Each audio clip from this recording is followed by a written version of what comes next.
Nu skal vi se nærmere på, hvad god adfærd er på nettet. Når man er på nettet, så er der flere ting, man skal huske. For eksempel, at man ikke skal sprede løgne eller had.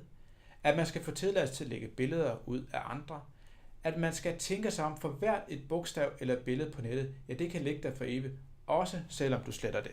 Når man bruger nettet, så har det nemlig flere konsekvenser. Det er nemlig ikke kun de uskrevne regler, vi her taler om.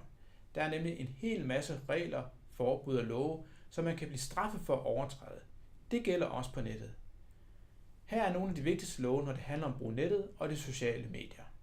Det er ytringsfriheden og persondataloven og ophavsrettigheder og straffeloven. Men hvis du bare tænker dig om, så kan du sagtens undgå at komme i problemer med loven. Du kan se mere på Børnerådets hjemmeside www.børnerådet.dk om dine og andres rettigheder på nettet.